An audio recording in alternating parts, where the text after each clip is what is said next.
It's the Wilk Report. I'm Michael Wilk coming to you from Cleveland, Ohio. We've got some news from across the spectrum here. We've got, as of yesterday, according to Forbes.com, Scott Mendelson reports that Jason Statham and Lee Bingbing's The Meg took $141 million at the global box office. The Meg overperformed this weekend with a solid $44.5 million Friday through Sunday domestic frame, including $4.1 million in IMAX alone. Considering the film was projected to open with around $20 million, that's a big win for Warner Bros. Time Warner Incorporated.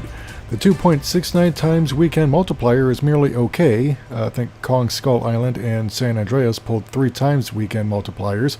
But this is still a strong domestic performance for a movie that most of us assumed was going to make the vast majority of its monies overseas.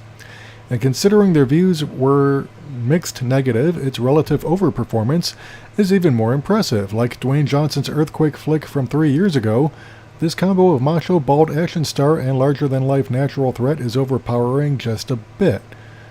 Overperforming just a bit. So, yeah. I haven't seen the movie yet. It's probably nothing in the ballpark of Jaws, but, it's doing well at the box office, so we'll see how that goes. We've also got some news from across the pond. BBC is demanding that Microsoft hand over information that could identify Doctor Who leaker. The BBC has gone to a United States court in a bid to track down the source of a Doctor Who leak earlier this year and is asking technology giant Microsoft for information. Footage from Jodie Whittaker's upcoming debut as the first female Time Lord in the revered sci-fi franchise was leaked online. The 53-second clip and 2 still images of Whittaker were shared in June. Actually, no, Jodie Whittaker is not the first female Time Lord in the series. We've had Romana as a supporting character, traveling companion of the 4th Doctor, and we've also had Michelle Gomez playing Missy, a female incarnation of the Master. So yeah, the telegraph.co.uk is giving you the wrong info here. But according to legal documents lodged in Washington, the footage was stored and shared on Microsoft-operated file hosting service OneDrive. The documents say the BBC, referred to as BBC Worldwide Limited, TA BBC Studios Distribution, is asking the court to subpoena Microsoft under the Digital Millennium Copyright Act. They're also going after Twitter, apparently, for similar reasons. And this actually is pretty psychotic on the part of BBC. I mean, this is not like someone took a, state secrets or anything and handed it off to a foreign power. This is just someone leaking a few seconds of an unfinished clip in anticipation of a season that's going to be determining the future of the series. But it's kind of stuff like this, and Paramount and CBS used to do this all the time to Star Trek vendors and fans. And, it's over the top, it's unnecessary, just because you don't want information getting out. I mean, for crying out loud, last year when, Stephen Moffat was trying to keep under wraps that John Sim was back as the Master, BBC itself leaked by showing him in the trailer for Series 10. So, I mean, they're being very hypocritical about this, and they're also going way overboard. Let's see, more from the article. The BBC is looking to identify an alleged infringer or infringers of its copyrighted material, which is taken from Episode 1 of Doctor Who Season 11. It means the corporation is asking Microsoft to hand over any information that could identify the user of the OneDrive account which leaked the footage. In July, the BBC asked a court in California to force a company based in the States to produce records to identify the leaker. The leaked footage was shared on Tapatalk. Doctor Who Series 11 is set to arrive later this year. But yeah, I mean, this is just... It's stupid, it's unnecessary, and BBC is really actually kind of shooting itself in the foot, because casting Jodie Whittaker, as talented as she is, I saw her in Broadchurch on Netflix earlier this year. She did a fairly good performance. She wasn't the star of the show, but she was pretty solid, and I'm kind of looking forward to seeing this, if for no reason than out of curiosity. I'm not one of these a-holes who is prepared to abandon Doctor Who altogether because of casting a woman, but I do feel that the casting was kind of cynical pandering when they should have cast based on the merits and not because Stephen Moffat set it up to cast a woman or to pander to a certain demographic. I was actually dismayed when Peter Capaldi announced he was leaving, which he was kind of forced out by BBC. They were blaming him for lower ratings. Well, no, it's because Stephen Moffat can't write for shit, and people caught on to the fact that he can't write for shit. And they found that out, with Sherlock, and they had long ago realized that for Doctor Who. So, but Moffat kind of painted Chris Chibnall, the incoming head writer and also the creator of Broadchurch, into a storytelling corner because he set up that Time Lords can swap sexes when they regenerate, and that kind of added more pressure. So, but getting back to this whole insane drive to try and identify and punish people who leaked information. I mean, come on, this is not like someone went ahead and leaked state secrets, like I said. I mean, it's a 53-second unfinished clip of a TV show that may not even make it into the final product. So, I think that the more BBC tries to press this, the more it's actually going to hurt the brand, because nobody likes a bully, and nobody likes, being treated like criminals simply for looking at stuff. But speaking of bullying, Deadline.com is reporting that there may be a possible reprieve on James Gunn as Guardians as Marvel back channels with Disney. Possibly. Do not take this for sure. These are just rumors. But, according to the article, might there be a glimmer of hope for a change of heart in the quick banishment of Guardians of the Galaxy director James Gunn from the Magic Kingdom? Nobody is talking about it, but sources said that back-channel conversations are taking place between Marvel Studios and Disney. Sources said the Marvel contingent is trying to persuade Disney to explore a compromise that might bring Gunn back into the fold for Guardians 3, something that clearly would be best for the franchise. There is no clash or strong-arming here. I'm told it's a discussion that comes in the wake of the whole cast declaring their loyalty to Gunn, whose abrupt exit has put a thriving film franchise in a rocky place. One would have to label this 11th hour approach to be a long shot, but the community is still talking about it. Gunn's regrettable tweets offered indefensible comments on a spectacularly serious subject like pedophilia and rape, written as long as a decade ago. They were collected and published by the Daily Caller, One American News Network correspondent Jack Posobiec, and right-wing commentator Mike Cernovich, apparently after Gunn mocked conservative pundit Ben Shapiro. Initial reports encouraged readers to complain to Disney, and the studio responded quickly and decisively to complete a stunning takedown. Quote, the offensive attitudes and statements discovered on Jim's Twitter feed are indefensible and inconsistent with our studio's values, and we have severed our business relationship with him, end quote, said Alan Horn, Walt Disney Studios chairman.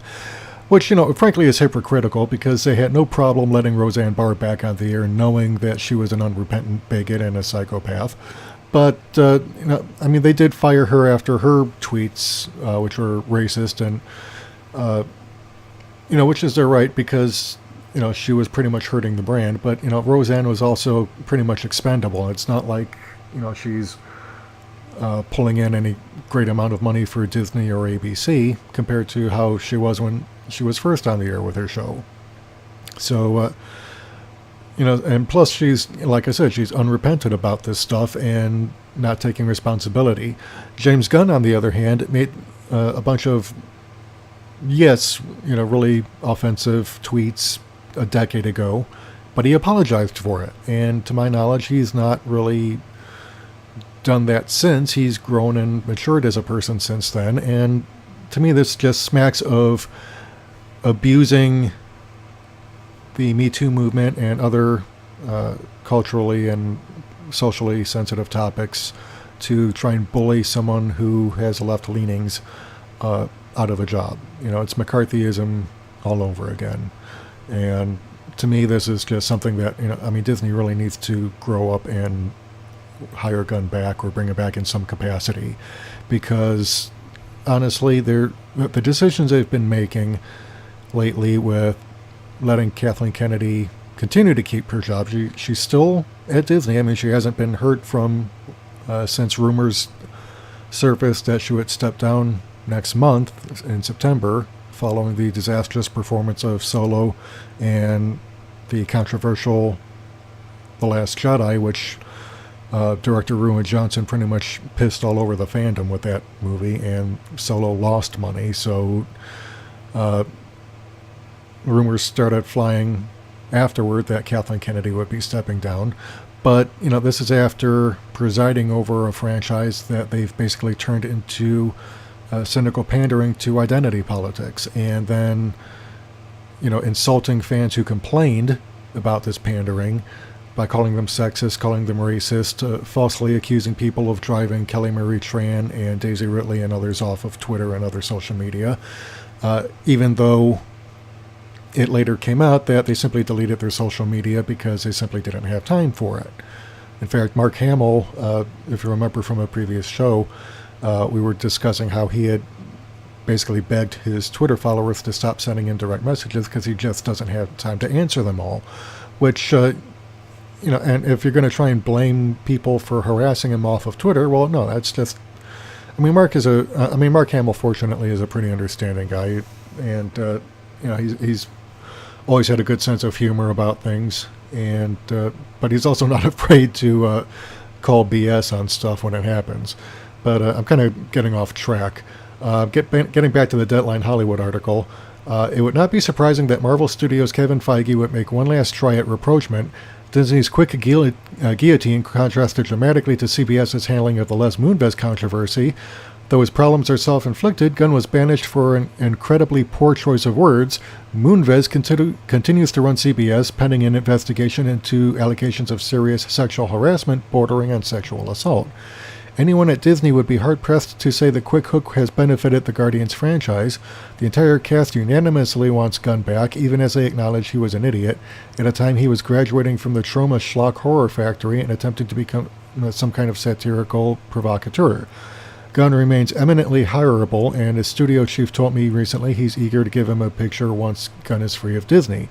And of course, Dave Bautista has gone as far as declaring that he won't want to reprise his Drax character unless Marvel uses Gunn's script for Guardians of the Galaxy 3. So, a lot of this has created controversy, and I think at this point, Disney is just going to have to swallow its pride and just say, look, we're not going to stick with this. We made a rash decision. And in fact, they should have stuck by him in the first place. The sheer hypocrisy here on display is just appalling, because Les Moonves still has his job, and he's actually a serial sexual harasser and possible he might actually be a rapist or an attempted rapist, and he still has his job. So that to me is just unacceptable, that Disney is still keeping James Gunn out of a job and Les Moonves still has his. But while we're talking about Les Moonves, Business Insider reports that the controlling shareholder of CBS is reportedly looking for a new CEO to replace Les Moonves. Now, that controlling shareholder is, as previously reported, Shari Redstone. The investigation into sexual harassment allegations against CBS CEO Les Moonves is just getting started, but it looks as if the company's controlling shareholder has little faith the 68-year-old will be vindicated. According to NBC News, CBS controlling shareholder Shari Redstone is already asking around about a possible replacement for Moonves, who has worked at the company for 23 years. Two people close to Redstone, who asked to remain anonymous since they were not authorized to speak publicly on the matter, told the outlet she had been asking people to suggest candidates who could run the network. One executive who spoke with NBC News said Richard Parsons, the former CEO of Time Warner, was helping come up with a list of possible replacements for Moonves. Now, it had come out last month in an article by The New Yorker written by Ryan Farrow that Les Moonves has 6 women, possibly more, who have come forward to accuse him of sexual harassment and of trying to forcibly kiss and basically touched him, and which to me is just actual sexual assault. I mean, you don't try to kiss someone without invitation. But he also threatened to ruin their careers if they dare come forward. So, yeah, and this is something that, I mean, granted, Shari Redstone is doing this for selfish reasons. She wants to gain back control of CBS fully, merge it back into Viacom and with Paramount so that it's back all under one roof, and then sell it for a higher profit than she would by getting the pieces sold off separately. And, of course, Moonves going down, Moonves has been the chief stumbling block to Redstone's plans. His departure from CBS would actually clear the way for her to succeed in her plans for the network. So, but yeah, continuing with the article, Business Insider contacted CBS, its parent company National Amusements, and representatives for Parsons on Thursday morning, but did not immediately receive a response. Representatives for all three declined to comment to NBC News, according to the original report. Moonves has been allowed to stay in his position while law firms hired by CBS investigate the allegations made in a New Yorker expose earlier this month. 6 women came forward in the report, including 4 who said Moonves had forcibly touched or kissed them. The other 2 accused the executive of sexual misconduct and harassment. Moonves partially admitted to misbehavior in a statement to the magazine, which actually is a weasel cop-out because he basically admitted nothing, but and of course he lied out his ass, because Moonves does have a very well-deserved reputation for being quite vindictive. Redstone and Moonves have had bad blood recently, and especially in court, over Redstone's plans to merge CBS with her only family-owned company, Viacom. The two disagreed over who would act as Moonves' deputy if the two companies were merged. Sources familiar with the deal told CNBC in April that Redstone was likely to replace Moonves if the two companies merged because of this disagreement. So, yeah, I mean, it seems that Moonves is in trouble here, and actually really should be out of a job right now. And granted, I'm not a fan of Redstone. I don't like her or her late father. I don't think either one of them were good for Viacom or Paramount or CBS, but, they're, she's trying to get it all back in the family so she can basically treat the whole company like her personal piggy bank and sell it off, and which is her right. But and this is probably just me, but I was kind of raised to believe that old school type of business, where if you've got a family business, you treat it with respect, and you don't just treat it as a means to an end. But that's probably why I'm not a CEO of a major corporation, because I probably wouldn't last in this dog-eat-dog environment. But moving on, Idris Elba responds to latest James Bond hype rumors. Yeah, he says, don't believe the hype. Idris Elba remains a handsome man in a tuxedo, but he won't be taking his martinis shaken, not stirred anytime soon. After yet another round of rumors that he'd be taking over as James Bond from Daniel Craig, Elba, 45, is urging fans not to get too excited. Don't believe the hype, he tweeted Sunday morning. The latest round of buzz about the Molly-game actor stems from UK tabloid The Daily Star, which reported on Thursday that director Antoine Fuqua spoke to Bond producer Barbara Broccoli about who could potentially take over the role of 007 after Craig steps aside. However, Fuqua's rep denies the report. He never had a conversation with Barbara about the franchise or about any casting. It's all made-up stuff. Not sure how it got started, the rep told THR. So, but yeah, I mean, people have been floating Idris Elba's name around as a future James Bond for years, including in 2014 when an email leaked from Sony Pictures senior executive Amy Pascal that revealed her feeling that Idris should be the next Bond. And, a lot of people are kind of dissing this as pandering to identity politics.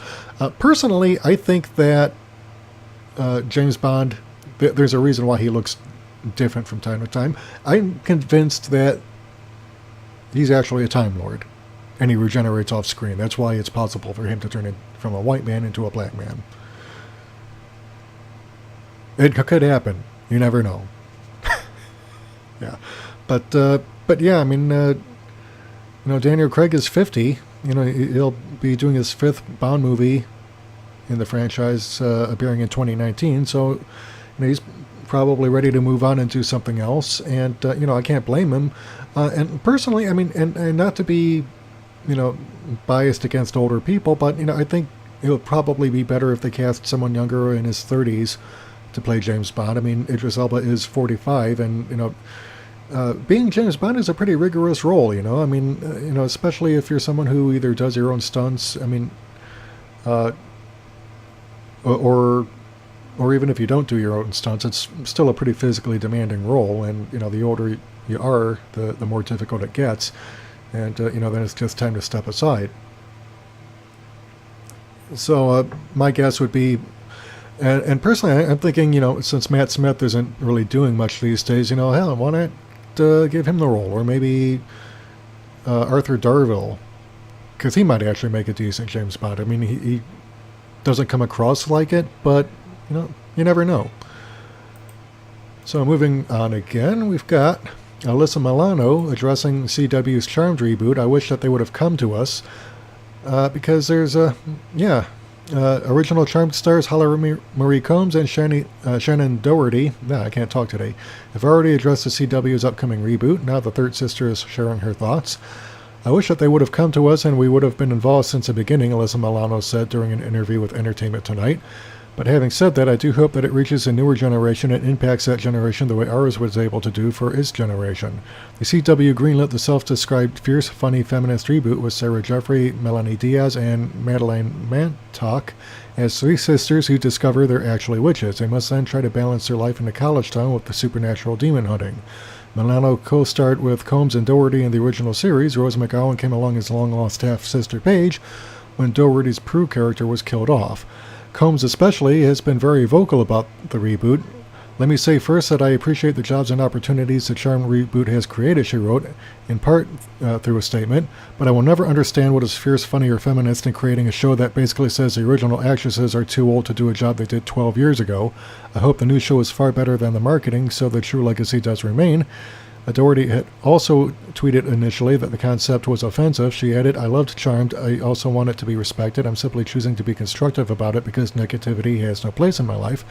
And also Combs had said, made a snarky tweet saying something to the effect that, I guess we forgot to be feminist back when we were doing it, which, is true. I mean, Charmed was and still is a feminist show. And, to say that the reboot is going to be that. I mean, that it's like you're saying that the original wasn't, and it's like it shows that you don't know anything about the thing you're rebooting, which means you don't care. You're just resurrecting it to cash in on a property that you think is, yeah. So, but yeah, it's just mind-boggling to me that these reboots that keep coming up these days, they just show no respect whatsoever for the original material. And to me, if you're going to reboot Charmed, and I've seen it, in reruns on TV, TNT every once in a while. Personally, I like the first and second seasons when Shannon Doherty was still on. After that, it got pretty soap opera-ish. But then what can you expect? It was a Aaron Spelling show, and Aaron Spelling shows typically always devolved from okay shows to being, cheesy soap operas. So, it's kind of sad to see something that had potential degenerate into something, but, it still had its good points. And, to me, if you're going to resurrect it, maybe why not just do a sequel series, pass it on to the next generation and go with that. But they want to try and do a complete reboot and act like the first wasn't what it was. So, so it's just, to me, it's very sad. And, speaking of reboots, I wanted to do a comparison because I was in a family bar and grill the other day, and I was watching the television, and most of them had, sports programs on with the sound off, so I couldn't hear what was being said. But then they also had a TV turned to Boomerang Network, and they had new Tom and Jerry showing. And as you'll see from the screen capture here, it still looks like Tom and Jerry. The artwork it's done in more modern style. The stories are done in more modern style, but it still retains the look and the essence of Tom and Jerry. Now you compare that to Bugs Bunny, which also is on Boomerang. They've redone it in CalArt style, which looks horrible, and they tell it in CalArt style, which to me is very offensive. It looks horrible. It doesn't retain the original spirit of the Looney Tunes cartoons, and this is what I find offensive. You've got Tom and Jerry, which that revival respects the original material, and Bugs Bunny just doesn't. And honestly, I don't think that they should keep doing this stuff if they're just going to keep disrespecting the material. Because if you're not making it for the people who made it possible for you to do this in the first place, then you're really just kind of wasting people's time and money on something that doesn't have necessarily a guaranteed payoff. And anyway, there's some Star Wars news. Scott Mendelson over at Forbes.com was giving 5 reasons why he thinks Disney should split the next Star Wars into 2 movies. Of course, Mendelson is a blithering idiot who should not be taken seriously, because Screen Rant says that those 2-part Star Wars 9 rumors are lies. The rumor suggesting Star Wars Episode 9 will be split into 2 parts is not true. Additionally, that would be the wrong move for the film, even if it had some semblance of truth. As difficult as this may be for some to believe, Lucasfilm is almost at the end of the sequel trilogy. Under 3 years after The Force Awakens premiered in theaters, director Jar Jar Abrams has started production on the final chapter of the Skywalker saga. It will be released in theaters in December 2019, signaling the end of an era before the franchise pursues new horizons. Of course, there's a great deal of interest in what the story will entail. Lucasfilm has been transparent on some topics, including Mark Hamill's return as Luke Skywalker and the plan for General Leia Organa, but there are still a number of elements that remain a secret. This means fans have to turn their attention to the ever-churning rumor mill to find information regarding the film. A dubious one is making the rounds now, and we can safely say it's false. The theory of Episode 9 becoming a 2-parter seems to have originated in a YouTube video from Mike Zero, spelled Zeroh, posted back in July 2018, basically last month. The rumor itself gained more traction thanks to a MovieWeb article speculating on the Star Wars 9 runtime. Due to the sheer amount of storylines that need to be wrapped up, they hypothesized Lucasfilm could split it up if the movie is long. This practice, of course, is nothing new in Hollywood, mainly happening with final installments of young adult adaptations like Harry Potter and Twilight. Screen Rant reached out to Disney for comment. Frankly, there's nothing substantial to validate the claims. Zero is a notorious Star Wars commentator who often repurposes fan theories as scoops. In the case of the MovieWeb article, it's largely their own speculation based on what is known about Episode 9 at this point in time. That is not much. It would be one thing if numerous sources close to the production or the studio were saying this was a possibility, but that hasn't happened yet. It would also be a decision very much against the grain for Star Wars, a franchise that prides itself on its poetic rhyming. There's a wonderful symmetry in the story of the Skywalkers being told as a trilogy of trilogies that spans 3 generations.